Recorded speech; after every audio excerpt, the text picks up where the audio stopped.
Hey guys, we are back. Thanks for joining Life with Your Dog podcast. Another Q&A is up and ready to go. And I have a question here from Nicholas, so I'll read it out to you and I'll give you my answer back. Hi Panos, I'm a big fan of your dog business. Keep it up. Thank you.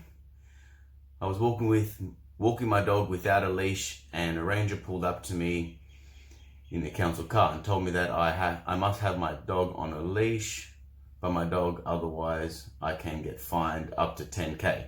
My question is, can we get our dogs certified so that they can walk without a leash? My dog's a cross poodle, less than 3 kilos and 14 years old. This might be something you can mention on the podcast. So a couple things there that I would like to mention and would help us with the answer to that. First of all, I doubt that you can get fined $10,000 for your dog being off the leash. He's probably trying to freak you out a little bit there.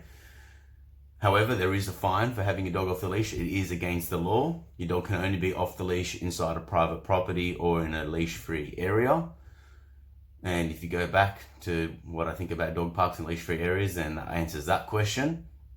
However, what should you do? Well, can dogs be certified so they can walk off the leash? Unless you're part of the authority or you're part of, a government agency where your dog is allowed to be off the leash, where you're doing a job for like police, quarantine, scent detection, etc. Even then, I'm pretty sure that some dogs still have to be on a lead depending on how good their recall is, etc. But for the everyday person, your dog shouldn't be off the leash. Shouldn't be off the leash, because if you're allowed to have your dog off the leash, then what's happening with John next door and his out of control dog being off the leash? So can dogs be certified? At this stage, there is no certification for an everyday person to be allowed to have their dog off the leash in a public space. And to get around your question, well, look, I guess before I'll give you a remedy of what you can actually do, is that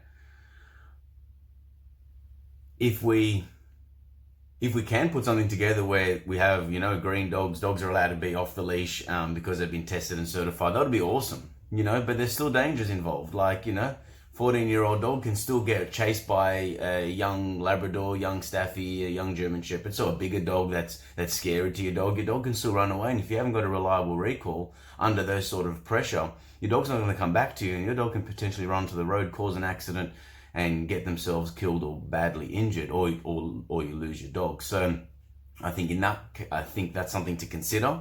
You may have very good reliability with your dog off the lead, and 14 years, your dog obviously still alive, and you've been probably walking your dog off the leash for some time now. So, those are some things to think about, that under the pressure of the situation, what could happen. Now, I'll give you another example, and there's a personal example, is that when I was looking after dogs, I was walking up the road, and I'll be straight up, and I did the wrong thing. I did have Spades. My dog had his lead on, but I had the lead loose on the ground while I was walking the two dogs I was walking. And my dog knows not to walk on the road until I give him the command and the release command to cross the road with me. So it's very reliable, and I can say that I can walk everywhere with him off the lead. However, I screwed up massively. The dog that I was walking one of the dogs had slipped the lead. The dog just started running. I wasn't holding the lead properly. He then ran onto the road. My gosh, freaked me out. I started running to chase that dog.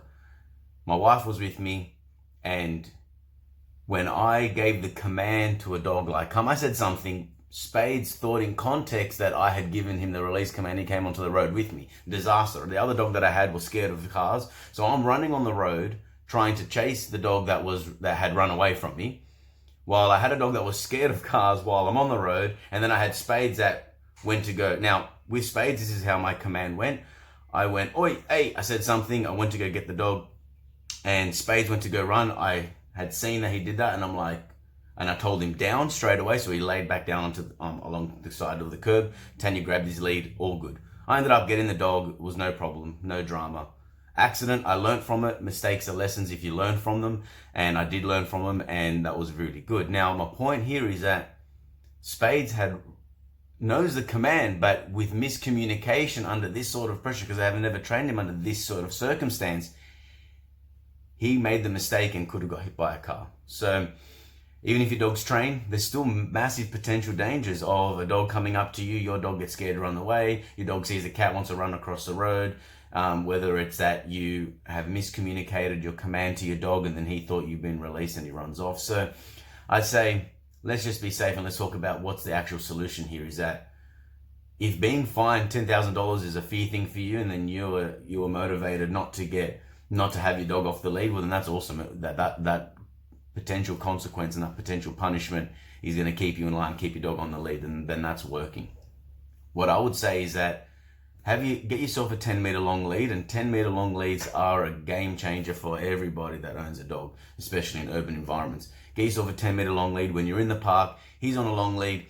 Now, if you know that he's going to walk next to you and you just got that long lead just wrapped around your wrist and you've got your hands in your pocket going for a walk, there's no tension on it, there's no drama. Someone comes up to you, you're not getting in trouble because you've got that long lead on your dog at all times. If he decides to run, at least you can stop him. You can then practice your recall, practice your downstay. You can practice any other basic commands that you're working with your dog. Or if you just feel like, hey, he's 14 years old and he's cruising, he's a small dog and I'm just going out for my walk, you've got your long lead on him. Then you're not getting in trouble. You're stopping the potential risk of anything happening. And in regard to like waiting for a certification where a dog can then be certified so they can be off the lead, first of all, that's not happening anytime soon.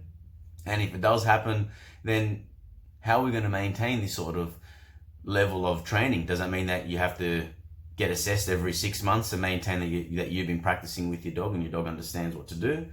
Does it mean that you get the green light to do it, then what about everybody else? And if everyone had the dog off the lead everywhere, you can just imagine what sort of situation that would be. So I think the law does protect us. It does get annoying when you have a dog that can walk with you and you have them off the lead, and it does get annoying that you're getting I would say harassed, but you're getting approached by a council ranger doing their job, and they do a really good job. Because if they don't know your dog personally, they don't know that, that's Scruffy and he's always off the lead. And then if you're allowed to do it, being off the lead, and he keeps on exempting you from it, well then what about, John next door with his dog? He's going to get the poops, or he sees your dog off the lead. So let's just lead by example here. If you're doing the right thing by listening to our podcast and by watching the videos, and you're out there searching and different techniques, and you're generally interested, let's be a good example for everybody else. And if they see your dog on a long line and you've got that long lead in your hand and your dog's walking calmly next to you, then you're influencing everyone else that you come in contact with.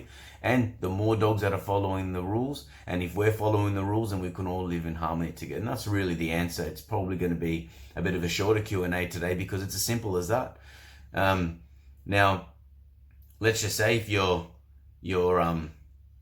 game enough to have that lead, that long lead on you. Let's just say if you have accidentally dropped it on the floor, you can always step on it and get your dog back. So there's so much potential with safety and with good management of having that long lead. Long leads are the answer in so many situations, and I'm telling you, your dog knows how to walk off the lead. We're not talking about a training situation here. We're talking about two things. We're talking about management, because things go pear-shaped. When they go pear-shaped, things go bad. And also, dogs get motivated by chasing a bird, a cat, or wanting to run away from another dog or whatever. A thunderstorm comes and your dog's scared of the lightning and decides to run back home. Again, we've got another issue. The more that your dog learns to run away from you and meander too far away, then the more they will repeat that behavior. So having that long lead, having food with you, and rewarding your dog every time it's close by. And in regards to changing the law, well, look, I think the laws are in place for a reason, and they're in place for a reason because people have gone against what they think is appropriate. So I think it's really important that we stick with the rules. We work together, because the more resistance we put towards our rangers that are doing the best job in regards to keeping our dogs safe and keeping the public safe, I think let's just be a good example for everyone. And it takes nothing. It costs $30 to get a 10-meter long line. It takes nothing to put your dog on a long lead when you get to the park, and when you're walking, it's essentially like your dog's walking off the lead, especially if they're calm and they're walking with you. And that way it's an ego thing too, I feel it too. I feel the same way. I know my dog can hold it down safe for a very long time. I know that he will follow me everywhere I go. And I'll be honest, my dog has been off the lead in public spaces before. I'm not saying it's the right thing to do, and maybe talking about being a advocate for doing the right thing. It's really important that we're all learning and being honest with each other, and also making sure that you've got into a good habit, good consistency, especially for people that are listening with young pups. Make sure that long lead's on you. Long lead is the best. So, Nicholas, thanks for the question. I hope it answers your question. I hope anyone out there that's listening can benefit from this. Remember, there's always going to be room for error. So set your dog up for success, because if you fail to plan, you plan to fail. So I got that from reputable mentors of mine, and you know, even the people that are teaching like myself, then we're always learning too. So make sure that we're doing the right thing. If anyone's got any questions, please hit me up. Don't hesitate. I'm open to answering all your questions, and hope you guys are having a good day. Get out there, walk and train your dogs. Have a good one.